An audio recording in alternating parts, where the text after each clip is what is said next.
Something I think isn't really talked about enough about this camera is how it is basically a Nikon Z6 in a smaller body. Navigating through the menus, pretty much every feature is there, except that maybe the software is even improved from the Z6, but the main difference really being the crop frame sensor compared to the full frame sensor on the Z6.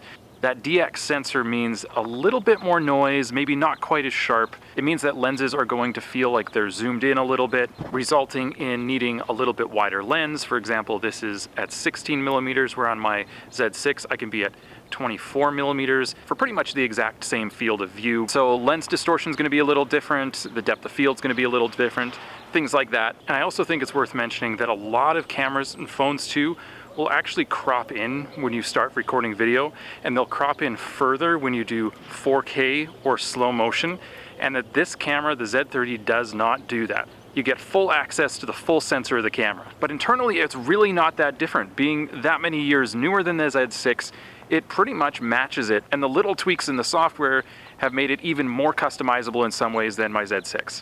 And that brings us to our second point, which is another point that isn't talked about enough, which is the amount of hard points on this thing. I mean, buttons and dials. It's got almost as many buttons as the Z6 does. And that's something that camera manufacturers used to cut on these lower end cameras to make them more affordable. But this one has so many customizable buttons, it's just crazy. And I absolutely love that about this camera. You don't have to dig through menus in order to change settings. In fact, I've got this camera set up so that I can change pretty much every major setting from white balance to ISO to shutter without entering a menu at all.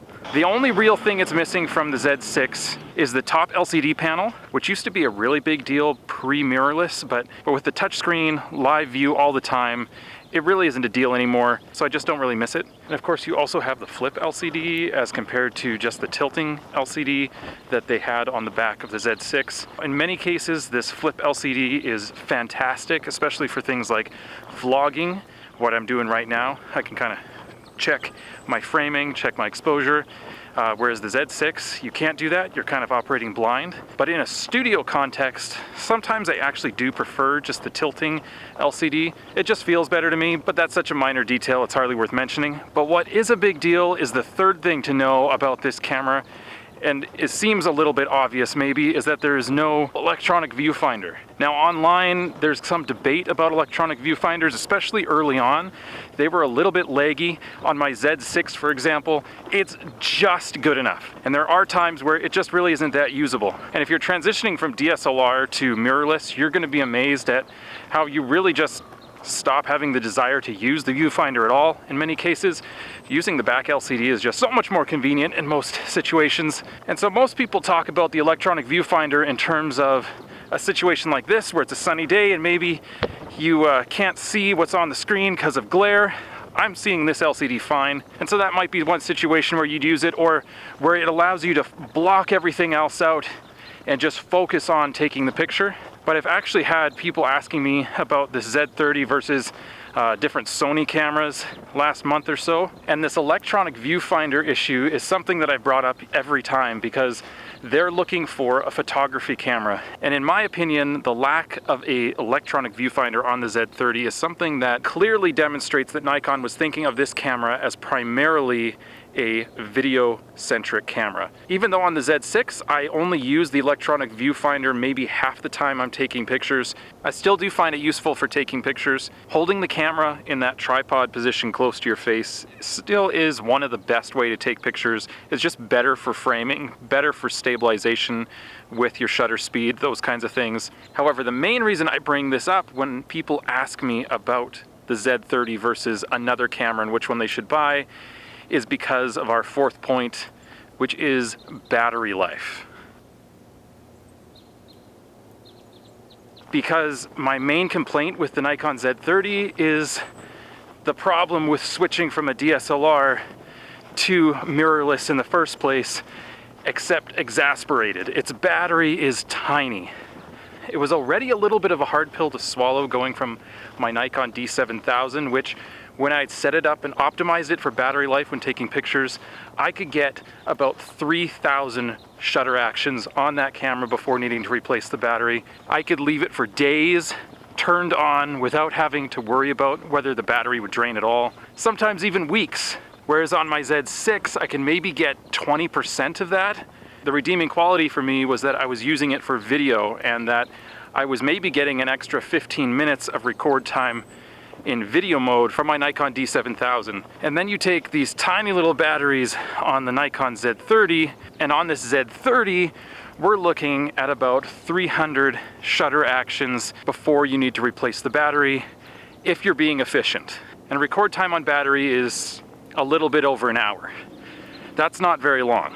And the biggest battery draw by far on these mirrorless cameras is that LCD screen, which being a mirrorless camera, you have to use, which is where an electronic viewfinder comes in. Yes, it is still an LCD, but it is a significantly smaller LCD, and the battery draw is also significantly less, which is why I would argue that a camera like the Nikon Z50 is a much more photocentric camera than the Z30. Because the battery life on the Z30 when it comes to video is acceptable. But when it comes to taking photos, it's a little bit tight, and that electronic viewfinder would make a huge difference. And my battery just gave me the red warning symbol, which brings up another problem with a small battery. If you live in a northern climate like I do, where it is often cold and you want to be vlogging outside, a small battery, you're gonna really feel that extra little drain from the cold that you might not feel with a bigger battery. And that probably isn't unique to this camera, but it is something to be aware of. So if you're thinking of buying a smaller mirrorless camera like this one, I would really encourage you to think about getting an extra battery, because they just don't last that long. One little hack that can save your battery power though, is that if you flip the LCD backwards and close it into the camera, it will turn off, which could help extend your battery life if you need it, as long as you don't mind shooting blind. The next thing to know about this camera, as long as we are on the topic of power, is that while it can charge via USB, not all charging is the same. My experience, and it seems like many others, has been that when you try and charge it off of a laptop, it charges like a snail, and that I've even had difficulty getting it to charge off of some lower power adapters at all. So you'll want to make sure that your power adapter actually will charge your camera before you head out on a trip or something like that.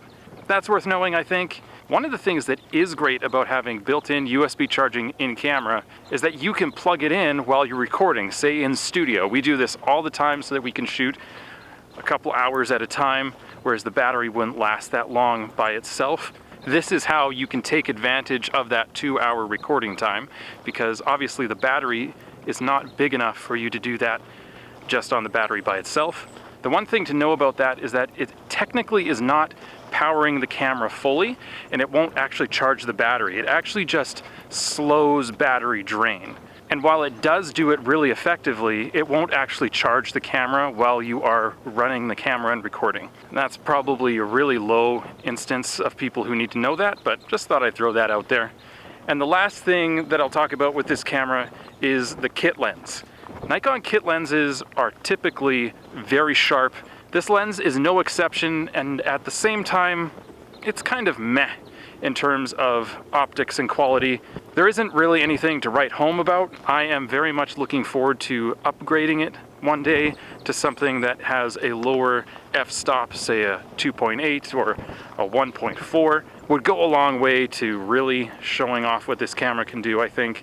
At the same time, compared to the kit lens on my Z6, this lens is so small and light. I can fit the whole camera in my pocket when we go on an outing. It just makes the kit so much easier to grab and take with us. When we go out somewhere, we almost always are going to choose the Z6 over the Z30 because it's so small, and the lens is a big part of that equation. Jill and I have found that we just really do value the small form factor and the lightweight of this camera and lens setup. And on that note, I think I will actually include one more bonus thing to know about this camera. And that is that you can get a F to Z adapter, because there aren't really a lot of lenses for these Z cameras out yet that I'm very excited about personally. However, there is a huge selection of F mount lenses out there, absolutely enormous amounts of Nikon f-mount lenses, and the F to Z adapter is the way that Nikon has given us to convert them. I have one of these adapters, and as f-mount cameras become less common, these f-mount lenses are going to become cheaper and cheaper, and going to be a great way for people to get into having some really good quality glass on these mirrorless cameras like the Z30. But the question is it worth it? And the answer is, it depends. What I have found, and I have done some research and found that others have also had this experience, is that the F to Z adapters work really well for photography. They seem to translate the speed of the lens very well to the mirrorless bodies. They do a good job at keeping all the functions in place.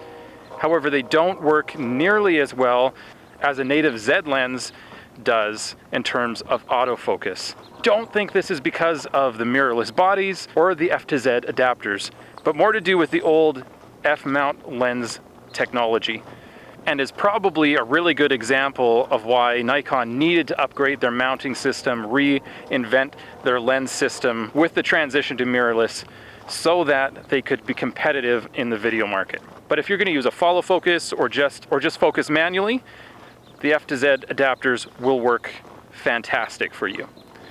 This whole video has been shot on my Nikon Z30 in a custom flat profile, color graded in computer. If you want to know how to do that for your films, then you are going to want to check out this video right here, where I show you how to turn this little camera into a cinematic beast. All right, that's it. That's 7 things to know about the Nikon Z30. I hope you found it useful. Thanks for watching.